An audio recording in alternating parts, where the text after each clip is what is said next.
Greetings, and welcome to yet another episode of Tech Talks with Tim, the Nevada Public Sector Podcast.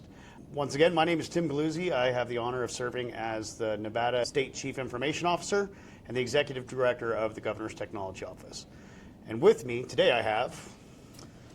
Hi folks, I'm Michael Hanna Boutros-Myring, Chief Communication and Policy Officer for the Governor's Technology Office.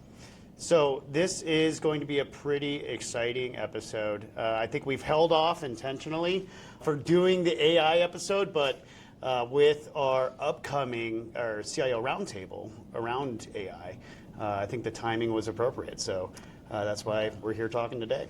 Yeah, it's really exciting. I think the beginning of it, we've, as an executive branch agency and having an executive level policy that really talked about like guardrails. I think that's what we did 2 years ago. Yeah. What you have been able to sign into is an enabling policy that allowed many and several AI forward projects that are being modeled and recognized nationally. Yeah, let's kind of go back into that a little bit, where we first drafted our whole state AI policy. Obviously, at the time, I think a lot of states were kind of racing to get something out there because there was an understanding that with these emerging technologies, there was an inherent risk for data loss, for things like hallucinations. How do we understand what is valid, what's not? And I think that first policy that we were able to launch about, 2 years ago now? That's wild just to think that it's already been 2 years. I think we were able to kind of find an appropriate balance of state level governance that allowed for our partner agencies to really look out and experiment with the technology, but do so in a safe way. Yeah. So let's dive into how we came to that initial policy the first time, and then we can talk about what we're trying to do next. Yeah, I mean, kind of a really like heavy-handed emerging technology, like kind of would say like disruptive, but that's the best way that I could describe that. I think for any public sector technologist and any IT technologist in general, AI was the same problem for everybody. It wasn't like public sector looking at private sector and like, hey, what are you guys doing? We're all learning at the same time. And that was the biggest difference with something like that coming up. And the biggest problem that we were trying to solve was, shadow IT. Yep. And the other side of it is like, I'm not going to touch it. Yeah, but that's not necessarily just an AI-specific risk, though, right? Like, shadow IT is shadow IT. Yeah. But I think what we saw is with so much excitement around, what is possible, we just saw a huge opportunity for shadow IT to really take over. Yeah, exactly. So, like, that's the bread and butter of the problem that we were solving. I think what we try to do is write a policy. And what you've envisioned for this policy to look like was more like, hey, this is a tool, but we need to also set the right guardrails for it to have the ability to enable, these technology or this tool to be enabled for their environment. Then I think what we've came up to is like, hey, we're going to write the policy in a way where it sets a minimum guardrails, but then it allows the agencies to be more constringent on, is constringent a word? More stringent Yeah. on what they can do based on their business case, right? And I think that's where a lot of for me, I was like, oh, don't even touch it, right? Right. And I think giving them the confidence, like, yes, you can use it, and here's what you can use it for, was actually what allowed other agencies and even like operators at any level to really like start using it. Yeah. I think, going back to the policy from 2 years ago, we talked about, agencies have to maintain an inventory. We recommended that agencies write their own agency-specific policy, like as you said, because they can be more strict than what the statewide policy is. We also addressed things like potential bias in generative AI at the time. And so why 2 years later are we looking at a major update to the policy? What's changed? Okay, so AI, 2 years ago, it's kind of crazy how fast it escalated on what it can and can't do. And that line now is getting even more blurry, right?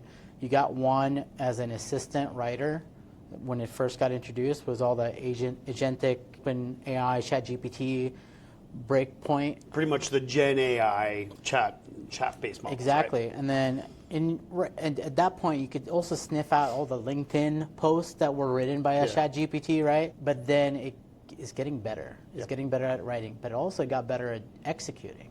And I think that's what happened when we went and talked about human in the loop and now human at the helm.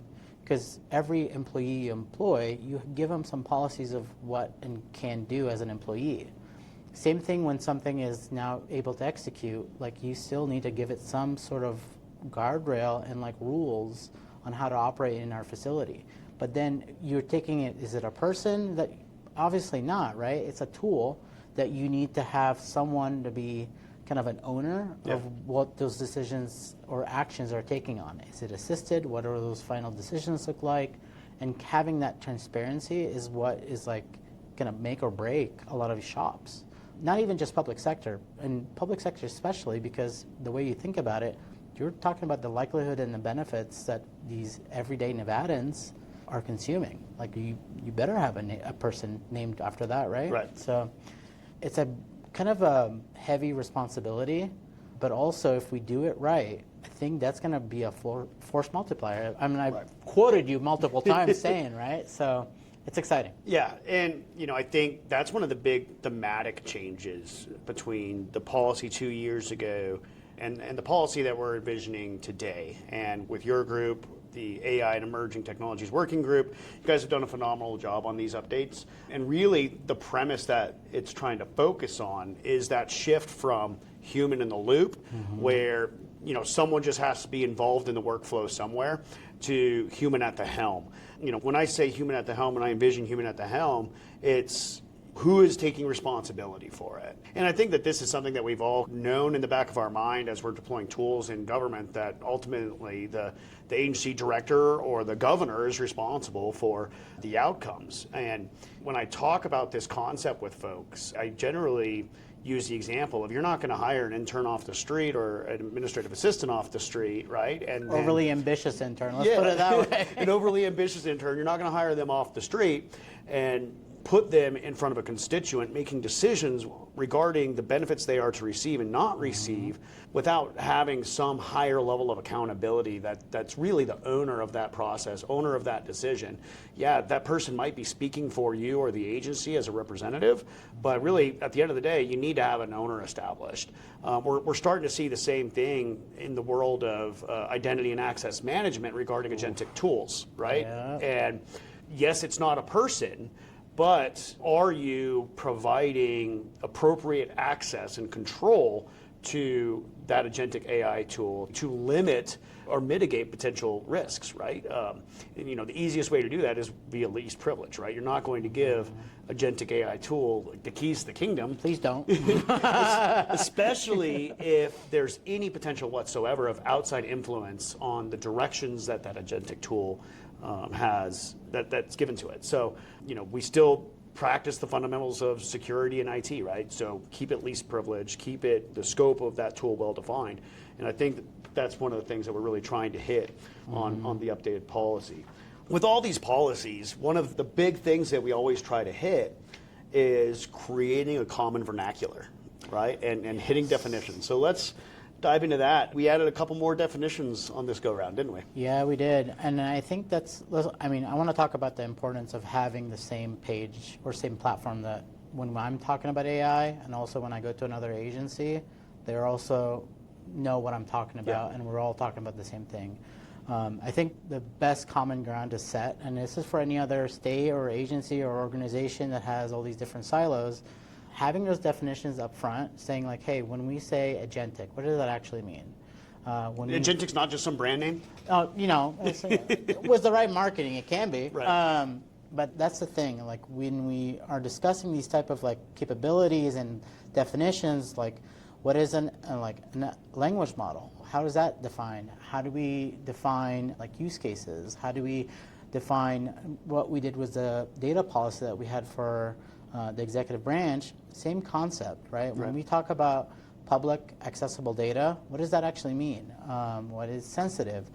same idea, same concept. We're not inventing this. It's not rocket surgery? No, I mean, that's the best part about this. Like, we've taken a used practice that's been successful in multitudes of different technologies being rolled out, but we applied it to another tool. Yeah. It's like another thing, and it's just another day for us, right? And that's getting us on the same page when we're actually talking about it is going to be the reason why we're going to be successful and how this rolls out and adds value to people in Nevada. Yeah, so some of the things that we've updated as far as definitions, we effectively are codifying what we consider a large language model. We are defining agentic AI because, 2 years ago, that wasn't part of the conversation. But we also talk about AI-enabled wearables. That could be a spicy topic, right? So why are we addressing wearable technologies in the workplace? So without getting too yeah, keep it high level. We don't want to get into details. We don't want to dime anybody out. Yeah, there's a lot of sensitivities, right, around stuff that can be recorded or not, right? And we have the privilege and also the responsibility to handle a lot of sensitive, protected information. In the case of wearables, it's always on, right? Which is kind of scary to think about, because then if you're having a conversation, other than this is being recorded with we consent, know it is, right? There's a difference. But can you imagine if you're living in a world where everything is recorded at all times, and you're like, oh God, it's gonna, the information is very sensitive. Let's say I can't just blurt out my social security number to people, right? I don't think we're going to be putting our social on the podcast. Absolutely not. But that idea is we have to protect that information, and those wearables don't have that discretion to say, hey, I'm going to need to stop recording because a social security number was shared. Right. It doesn't have that ability to do so. It doesn't auto-redact. And exactly, nor can you trust it to, right? And here's the thing, the engine behind the redaction, if it's a language model, that's being put out to the internet instantly before it's redacted. And that's one of the things I used to talk about before when the chat-based models first started coming out.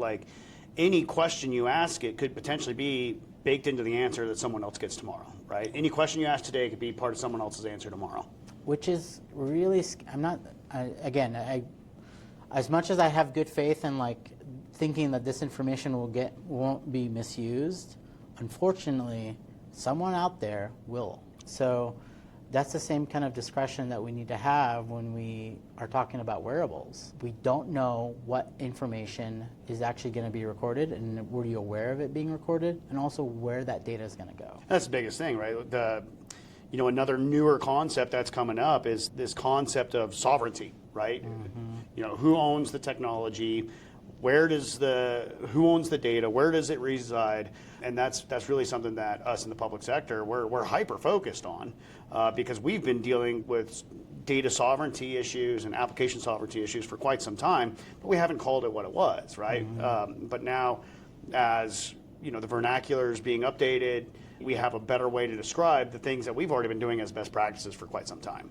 When we looked at these policies and looked at how we wanted to govern AI technology in Nevada, just like you said, we didn't want to treat it like it's something super special, right? I know in other jurisdictions, they've set up very distinct procurement rules and guidelines and workflows specifically for AI technologies. What was our approach?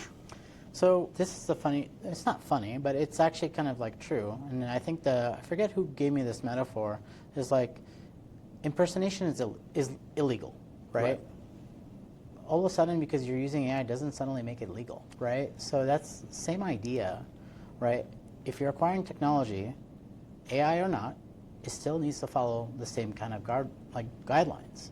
And that's kind of our approach. We have a refined procurement where it discusses with vendors hey, this is what it looks like. And it's kind of crazy now to think about all these solutions out there because everything and anything is AI. Right. I remember all the great marketers are going to make sure that AI is somewhere in that product description. We attended a conference that was literally AI this, AI that, right? But that's what's catching people's attention. Yep. And I don't blame the vendors for leaning into AI this, AI that. It's what sells. So why not use that capability, right? The technology's out there. So all of our providers out there, they're trying to find ways to make their products better. And if that's using AI technology, then great.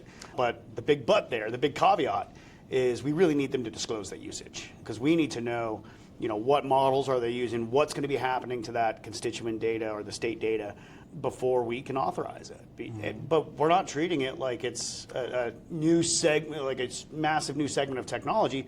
It's just technology, and we're using our governance models that we already had in place in order to gain visibility. This is not government related, but do you remember that case study where they did, was it football players or baseball players? They put these radars or sensors around their players, and they were collecting all this data for like their well-being. Yeah. And then all of a sudden it morphed into like that data being repurposed for like gambling. Yeah, that doesn't surprise me one bit. Yeah, and I was like, so like crazy, like that, and I don't think the original like collector of data knew that this data was going to be reused for something like that. It was never their initial intent. Exactly. But our society, our capitalistic society, someone's going to find a way to monetize it, right? And if that data exists, and our job in public sector is to protect that data and make sure that it's only being leveraged for the benefit of the constituent. And so hopefully to try to avoid cases like that where there's secondary and tertiary uses that could potentially harm Nevadans, right? And I think this isn't the right episode to really get into the emerging cybersecurity threats out there. But that's what we're worried about with you should bring Bert back. Yeah, I'll have Bert come back. But when we start talking about advancements in compute, that's where we really start getting worried, because the cryptography that we've had for quite some time now is now going to be suspect. So with quantum potentially on the horizon. But this is not the quantum episode. Let's talk about some of the principles that we are highlighting or that are being updated in the AI policy. There's a couple good ones in here. We talk about human ownership. I think before we talked about human oversight as far as human in the loop, but now it's human ownership. Yeah. I know we talked about that as being one of the key drivers of the theme of human at the helm. I think we made some updates to transparency and traceability to include that we also want to know what the source integrity is. We want to know that the source data is appropriate for the application. What else do we hit? Human centricity. Ooh. Yeah. Talk to me about that piece. So that's the basis of all these decisions is like, it goes back to any type of IT project. What problem are you solving? Yeah. What's the finish line look like? What are the ends? What are you trying to accomplish? Exactly. So we don't want it to be like ambiguous and like figuring out like in flight, like, oh, here's actually what we're going to solve when the project is already, the plane is already in the air. We're not deploying AI just for the sake of deploying AI. Well, we have to be a little bit more responsible, right? And that's the thing. We like to be very judicial about how we, spend taxpayer dollars. Right. And I remember, I think the ongoing joke, at least with the AI working group, it's like, okay, we need to figure out all the AI projects throughout the state. They're like, you mean every IT project now at this point? Right. I was like, wait, let's refine that. And we had to spend way more time talking about what is an AI project. Yeah. And like, what is AI forward? And it was such a funny, like, Grammarly is an AI project, if you want to look at that, right? Does that count? Do I need to hear an inventory, that type of project? But the human-centric component of this is like, it's really what it is. It's like the human at the center of the solution, the problem that we're trying to solve for that individual human, in this case, state of Nevada citizens. Yeah. And really making sure that that value is seen when we're solving that problem.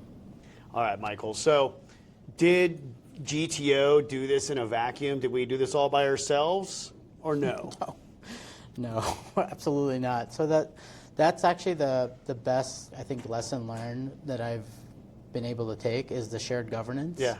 None of these decisions, none of these policies They didn't just come from the desk of Tim? No. Actually, so I think that's what partially takes a lot of time is that really like diligent and like intent of like making sure that everyone comes to the table. And this is what the AI working group that stemmed from the State Technology Governance Committee. We spun up an AI working group with a lot of not just technologists at this AI working group, but you have operators, you have business owners that really are part of this conversation. Yeah. To a point where we invite even other branches of government to come in and even industry to come in. And that's part of the roundtable. We're in the phase where now we're soliciting, feedback from the general public. We're inviting other branches of government to come in and give us like what they see, what we should have in consideration for an executive branch policy. And that's the best part. And the AI working group, I mean, I'm like I have the most privilege of just being in the same room as them. They're far smarter than I am, which is so relieving, because then I'm really good at, or a glorified like people gatherer. I'm like, all right, y'all come sit at this table. Is that cool? And then everyone's like, good with it. And see, that's the difference between smart and wise, right? Because smart, you might know a lot of things. Wise, you know that you need to surround yourself with people that know even more than you. And by a long shot, right? Yeah. So that was the best part of being in this working group, is that we had a lot of like smart individuals that had all these different like streams of experiences that is coming to fruition in this type of policy. Right. It has a lot of consideration and a lot of thought that went into writing something that is inclusive, and also really thinking about like, what is an executive level policy coming down to an agency? What did that mean to them? Because they're writing a policy from the executive that eventually is going to get down and trickle down to their agency. Mm-hmm. So what does that mean to them? So there's that thought behind it. Which is awesome. And bringing everybody in really gives you that opportunity, and that's why the STGC, the State Technology Governance Committee, exists. That's what the genesis of it was, right? We didn't want to sit here at the governor's technology office and just pull policies out of our own heads and say, all right, this is the way everybody has to operate, because we don't necessarily know what it's like to be a technologist in a health agency or a technologist in a law enforcement agency, right? And so we really want to hear from our business stakeholders, our partners from across the executive branch and beyond, because we know that what a lot of people will do is they'll take our policies, even if it's a non-executive branch entity, and they're not going to recreate the wheel, right? So if it's a good, solid, and sound policy, there's a really good chance that they will copy it, embrace it themselves. Hell, I know that's one of the things that we love about the NASCIO community, is that it's such a great community, and I get to learn from peers from across the nation about what works, what doesn't work, and knowing that 50 states are 50 states, and they're all different for a reason, but we can take those little nuggets and make something that works for us. We definitely borrow each other's homework, and we want you to. That's the best part about it. Take Nevada off the top of it, slap your own logo on it, call it good, right?